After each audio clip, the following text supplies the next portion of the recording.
साहब ने संडे वाले दिन कोर्ट ने बुलाया था और सुप्रीम कोर्ट ने, और वहाँ पर ख्वाजा हालिद साहब को ये कहा गया कि जी आप जो है ना वो हम कह रहे हैं कोर्ट को कि वो सैटरडे को भी काम करे और कोर्ट आवर्स के बाद भी काम करे, तो और फिर जल्द से जल्द 4 हफ्तों में यानी इलेक्शनों से पहले फैसला भी सुना दिया जाए। तो ये तो अपना फिर और ऊपर से एक मॉनिटरिंग जज भी बैठाया हुआ है जो बाकायदा इस मुकदमे की पैरवी कर रहा है। तो ख्वाजा साहब ने कहा जी कि वहीं ख्वाजा साहब ने कह दिया कि मेरे लिए मुमकिन नहीं होगा इस तरह से ये मुकदमा लड़ना, तो मुझे विड्रॉ करना पड़ेगा। तो कोर्ट ने आगे से कहा जज साहब ने, साकिब निसार साहब ने, कि आप हमें थ्रेटन कर रहे हैं या आप हमें धमकी दे रहे हैं। और फिर आप देखिए ना कि ऐसे हालात में तो फिर इस तरह के मुकदमे जो है ना वो नहीं लड़े जाते। पहले कौन सा कोई जो है वो हमने कोई पिछले 10 सालों से मुकदमा चल रहा है, पिछले जिससे जब से भी मुकदमा चल रहा है 100 है और डे टू डे बेसिस पे चल रहा है ये। तो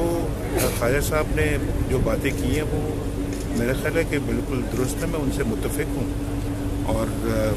ये इस तरह के हालात के अंदर इस तरह का मुकदमा ऐसे चलाना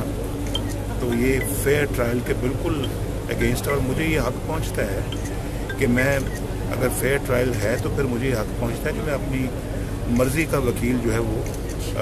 करूँ, और मेरा मर्ज़ी का वकील होना चाहिए, उससे मुझे कोई डिप्राइव नहीं कर सकता। मियां साहब ECL पे नाम डालने की दरख्वास्त जो है NAB उस पर क्या कहेंगे? अब देखिए ना, ECL पे मेरे नाम डालने की बात हो रही है, डालते भाई डालना है ECL में नाम, लेकिन दूसरी तरफ मुशर्रफ जो है उसको हर किस्म की रायत देने की आजकल अखबारों में बातचीत हो रही है। और ये भी साकिब निसार साहब की तरफ से कहा गया कि हम जो है ना वो आएँ यहाँ पे और आके वो बिल्कुल खौफज़दा ना हो। जिसने आइन तोड़ा वो तो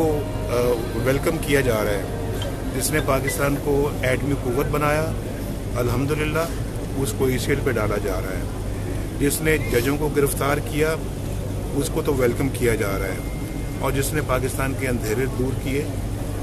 उसको ECL पे डाला जा रहा है, जिसने पाकिस्तान के अंदर अंधेरे लेके आया उसको गले के साथ लगाया जा रहा है, और जिसने पाकिस्तान के अंदर दहशतगर्दी जो पाकिस्तान में दहशतगर्दी शुरू करवाई उसको गले के साथ लगाया जा रहा है, जिसने दहशतगर्दी को ख़त्म किया उसको ECL पे डाला जा रहा है, जिसने पाकिस्तान की इतनी खिदमत की उसको आप अपना ECL पे डाल रहे हैं और 100 पेशियाँ भुगतवा रहे हैं यहाँ पे NAB कोर्ट में। और ये एक अपना पाई की रिश्वत, कोई किकबैक, कोई कमीशन, कोई फुटबॉल, आज तक सबूत तो दूर की बात है, कोई इल्ज़ाम तक भी नहीं है। वो 100 पेशियाँ भुगत रहा है, उसकी बेटी 100 पेशियाँ भुगत रही है, और फिर जिन्होंने करोड़ों अरबों रुपए खा गए हैं उनके पिछले 15 साल से मुकदमे नहीं आगे बढ़ रहे। नाम मौजूद हैं आपके सामने, वो शक्लें मौजूद हैं, वो लोग मौजूद हैं, वो ऐश कर रहे हैं पिछले 15 साल से घरों में बैठ के, जिन्होंने इस मुल्क के अरबों खरबों लूटे हैं, और जिसने दिन रात एक करके पाकिस्तान के अंधेरे दूर किए, रोशनी लाया,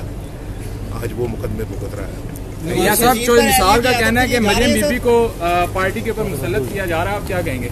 मियां साहब चौधरी निसार साहब को टिकट दे रहे हैं?